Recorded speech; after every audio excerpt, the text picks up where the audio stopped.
অকালে বউয়ের ভিক্ষার প্রতিভায় প্রবাসীর পত্র পেয়ে গগনের গান গেয়ে চিত্রা নৃত্য করে। রবীন্দ্রনাথ ঠাকুরের যে প্রথম সাহিত্যকর্ম, এই সাহিত্যকর্মগুলো আজকে আমরা শিখে ফেলবো। ওকে, চলুন প্রথমে দেখি। প্রথম প্রকাশিত কবিতা হচ্ছে অভিলাষ, 1874 সালে প্রকাশিত হয়েছিল।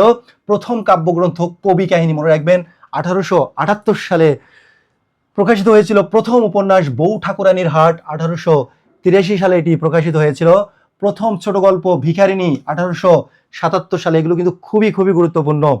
এরপরে প্রথম নাটক বা কাব্যনাট্য বা গীতিনাট্য যেটাই থাকুক না কেন, এটা হবে বাল্মীকি প্রতিভা, 1881 সালে এটি প্রকাশিত হয়।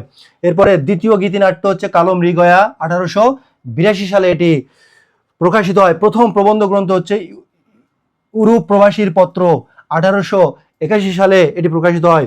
প্রথম সঙ্গীত বা গান গগনের জালে রবিচন্দ্র দীপক জলে, 1875 সালে এটি প্রকাশিত হয়। এবং প্রথম নৃত্যনাট্য চিত্রাঙ্গদা, খুবই গুরুত্বপূর্ণ, 1892 সালে এটি প্রকাশিত হয়। খুবই খুবই গুরুত্বপূর্ণ, চাকরির পরীক্ষায় এখান থেকে কিন্তু প্রশ্ন আসে। চলুন আমরা এটা খুব সহজে মনে রাখার একটা টনিক রয়েছে। অকালে বউয়ের ভিক্ষার প্রতিভায় প্রবাসীর পত্র পেয়ে গগনের গান গেয়ে চিত্রা নৃত্য করে। ওকে, চলুন আমরা দেখি অকালের মধ্যে কি আছে। অকালের মধ্যে আছে অতে হচ্ছে অভিলাষ, প্রথম কবিতা।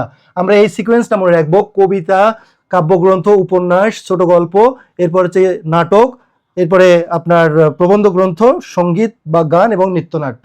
এই সিকোয়েন্সটা আমরা মনে রাখবো, কারণ কবিতার পরে তো কাব্যগ্রন্থ হয়, তাই না? তারপরে উপন্যাস, তারপরে গল্প, তারপরে নাটক, এভাবে এটা মনে রাখা সহজ হবে।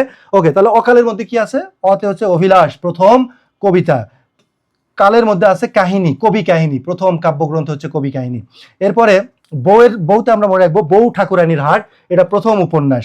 এরপর হচ্ছে প্রথম ছোট গল্প ভিক্ষাতে আমরা ভিখারিনী মনে রাখবো, এটা হচ্ছে প্রথম ছোট গল্প।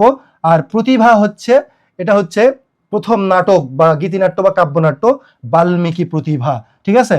আর প্রবাসীর পত্র পেয়ে, তো এটা হচ্ছে ইউরোপ প্রবাসীর পত্র, প্রথম, এটা প্রবন্ধ গ্রন্থ, ভ্রমণ কাহিনী মূলত। এটা হচ্ছে 1875 সালে, এটা দিয়ে আমরা মনে রাখবো এটা। আর গগনের গান গেয়ে, এটা হচ্ছে প্রথম গান, গগনের জালে রবিচন্দ্র দীপক জলে, 1875 সালে, ঠিক আছে। আর চিত্রা হচ্ছে চিত্রাঙ্গদা, আর নৃত্য মানে হচ্ছে নৃত্য নাটক, প্রথম নৃত্য নাটক হচ্ছে চিত্রাঙ্গদা। তাহলে খুব সহজে আমরা এভাবে মনে রাখবো এটা: অকালে বউয়ের ভিক্ষার প্রতিভায় প্রবাসীর পত্র পেয়ে গগনের গান গেয়ে চিত্রা নৃত্য করে। তো আশা করি আর কখনো ভুল হবে না। এগুলো খুবই গুরুত্বপূর্ণ। আপনারা অবশ্যই শেয়ার করে দিন, এটা শেয়ার করে দিয়ে টাইম লাইনে রেখে দিন এবং প্র্যাকটিস করুন, দেখবেন যে ইনশাল্লাহ মুখস্থ হয়ে যাবে। ধন্যবাদ।